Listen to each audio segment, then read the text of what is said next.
Okay, so start करते हैं computer architecture की पहली video. It all goes down to the theory of computation. Means आप जितना सोचते हैं ये कहीं उससे ज़्यादा रिलेटेड है थियोरी ऑफ कंप्यूटेशन से और मैथमेटिक्स से, डिस्क्रीट मैथ। तो ये हमारे सामने एक मॉडल है यूनिवर्सल ट्यूरिंग मशीन का। ये ओके, तो इसमें पहला क्या है, इसमें 3 पार्ट हैं। इन्फिनिट टेप, जो कि बाई डायरेक्शनल इन्फिनिट है, दोनों डायरेक्शन में इन्फिनिट है। सो इसमें एक हेड है जो कि रीड और राइट कर सकता है, वो टेप से डेटा रीड भी कर सकता है और उस पर कुछ राइट भी कर सकता है। नीचे ये बॉक्स है ये प्रोग्रामेबल कंट्रोल स्टेट्स, यानी कि इसके अंदर हमारी कंट्रोल स्टेट्स होती हैं जो प्रोग्राम के, फिर इनको हम कस्टमाइज़ कर सकते हैं कि ये डेटा रीड किस तरीके से करेंगे और राइट किस तरीके से करेंगी। ओके, तो अब इसके बारे में थोड़ा 3 पॉइंट हैं। Universal Turing machine. Point 1, it can simulate other Turing machines. मतलब क्या है, ये प्रोग्रामेबल है। तो प्रोग्रामेबल का मतलब क्या होता है, अब कोई ट्यूरिंग मशीन ऐसी है जो यानी कि फैक्टोरियल निकालती है, कुछ करती है, तो वे इससे हम किसी भी तरीके से कर सकते हैं, इसको प्रोग्राम कर सकते हैं, कुछ भी करें। It's programmable means we can control what action it will perform on given data.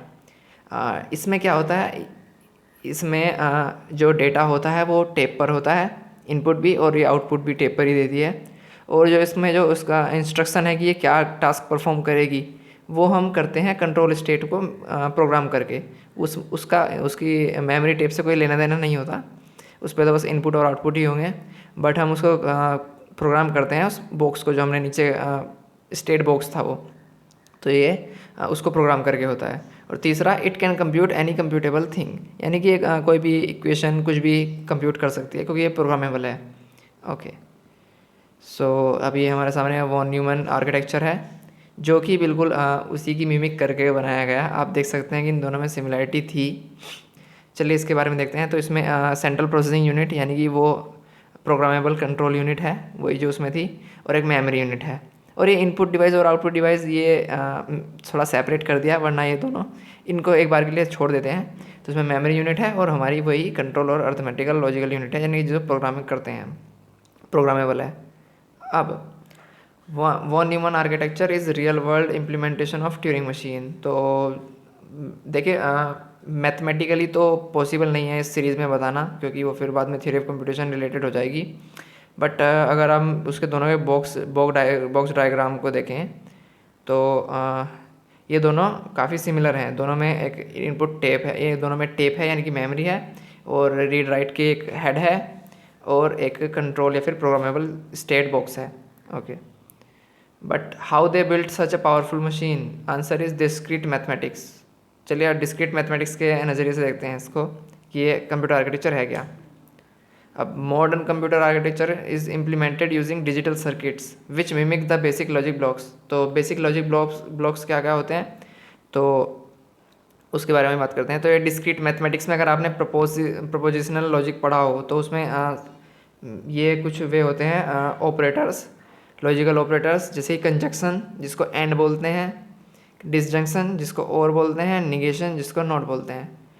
और भी होते हैं जैसे कि एक तो नैंड हो गया, और नोर हो गया, और एक्सोर हो गया, एक इम्प्लीकेशन हो गया यानी मीन्स इफ़ देन, और एक बाई कंडीशनल हो गया यानी कि इफ़ एंड ओनली इफ़।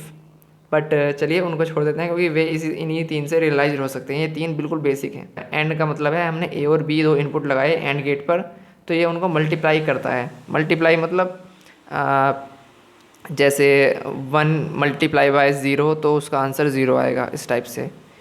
और जो है, और में ए और बी देंगे तो ये उनका सम करता है, यानी कि या तो ये या ये, मतलब अगर इन दोनों में से कोई भी 1 है, नॉन ज़ीरो वैल्यू है, तो हमारा आउटपुट नॉन ज़ीरो होगा।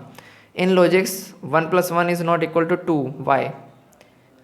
Because it only care about final output is non zero और ज़ीरो, यानी कि हम लॉजिक जो होता है वो ट्रू और फॉल्स पे चलता है, ना कि कोई पर्टिकुलर वैल्यू पे। यानी कि अब हम रिप्रेजेंट करने के लिए ट्रू को यानी कि 1 से रिप्रेजेंट कर देते हैं, यानी कि नॉन ज़ीरो से ट्रू को रिप्रेजेंट करते हैं और 0 को फॉल्स से।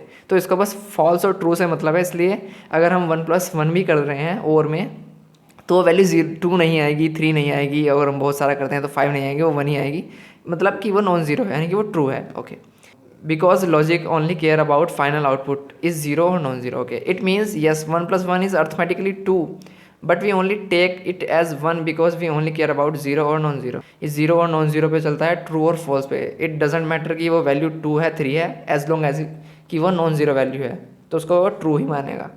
ओके, और ये लास्ट की फ़ोटो, इसमें हम कंपैरिजन कर रहे हैं, देखो कितनी ज़्यादा सिमिलर हैं।